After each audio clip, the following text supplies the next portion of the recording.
What's up, guys? This is your girl Lady Still coming at you with another video.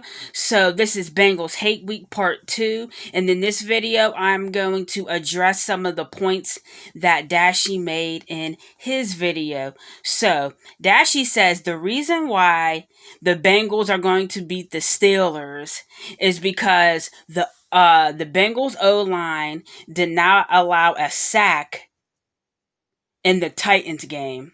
And all I have to say to that is completely irrelevant.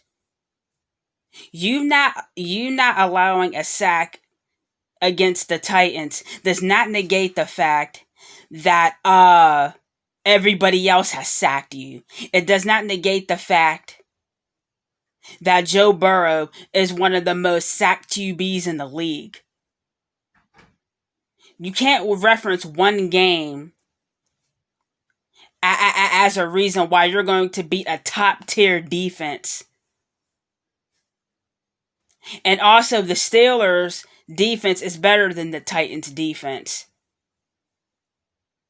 So when it's all said and done, the Steelers are going to get to Joe Burrow, and they're going to create sacks and force turnovers. So that game that you mentioned, that one game you mentioned where you didn't allow sacks, it's not going to matter. Joe Burrow is still one of the most sacked QBs in the league. And that's facts. Number 2, you said the Bengals are going to beat the Steelers because the Steelers keep their opponents relatively close in games, so you think the Bengals have a shot. Listen, make no mistake that yes, the Steelers definitely keep their opponents in games, and the Steelers have a tendency to not play 60 minutes of football. But also the Bengals had close games too. But what separates the Bengals from the Steelers, and what separates bad teams from good teams, is that good teams actually come out on top and win those close games, while bad teams lose most of them. Yes, the Steelers, might keep opponents in the game, but when it's all said and done, we make plays when it matters and we come out on top. The Bengals, not so much.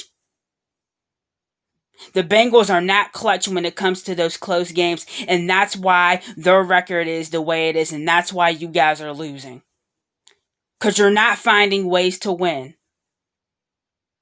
And in those clutch moments and in those important moments, you're not winning, and you're not doing a good job.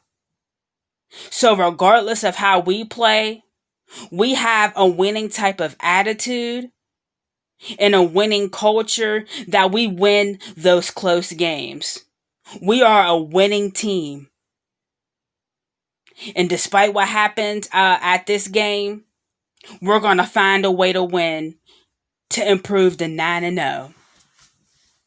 You also made a point about a Steeler fan wishing injury on Joe Burrow and no Steeler fan condemning it. Listen, I never knew about that Steeler fan saying that comment, nor do I think any other Steeler fan knew that. So you can't really fault us for not condemning something that we didn't see. But I will say this, any Steeler fan, or any fan of that matter, that wishes injury or says that they're going to injure someone, that's not right and that's wrong. You don't wish injury or you don't threaten injury on a player. That's wrong, and I'll say that. Okay, but if we want to speak on classiness and everything, let's talk about your fan base. Because last time I checked, wasn't it the Bengals fans that threw trash at Ben when he was getting carted off the field? Wasn't it Bengals fans who made all types of excuses on why Vontaze Burfict was right? Wasn't it Bengals fans that I saw that mocked Ryan Shazier's injury? Yes, Bengals fans did that.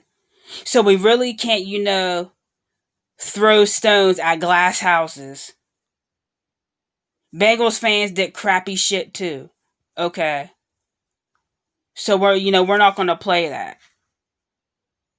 But at the end of the day, you know, it's not going to matter because this coming Sunday, the Steelers are going to beat the Bengals. Another point that you made on why you think on what the Bengals need to do to beat the Steelers is you said Burrow has to be protected and throw for 300 to 400 yards. So the most you want Joe Burrow to throw is 400 yards. So you're basically saying Joe Burrow needs to throw all game and just completely abandon the run game. Ask the Steelers' opponents how becoming one dimensional worked out for them. It doesn't work out for them. Okay? Playing one dimensional against the Steelers is not a great idea. You gotta establish a run game against the Steelers. And even that, the Steelers will shut down your run game. Now, unfortunately, due to some injuries that we haven't played up to our potential when it comes to the run the last couple games. But with people coming back from injury, we're going to be on top of that like it's nobody's business. And we're going to stop your run game, force Joe Burrow to throw all game. And when you force him in that pocket, it's going to lead to sacks. It's going to lead to mistakes. And it's going to lead to turnovers. And that's just a fact. Dashy, I like your confidence. But you have to look at the fact that the Bengals have not beaten the Steelers in Pittsburgh since 2015. The Steelers are coming off a 3-game winning streak on the road. So do you really think we're going to allow a division rival who has not beaten us at home to all of a sudden come to Heinz Field and beat us? No, that's not happening. The Steelers are on a hot streak. And we're going to continue that when we defeat you guys to become 9-0. And that's just the facts. So Bengals fans, be prepared. The Bengals better be prepared. We're not overlooking you.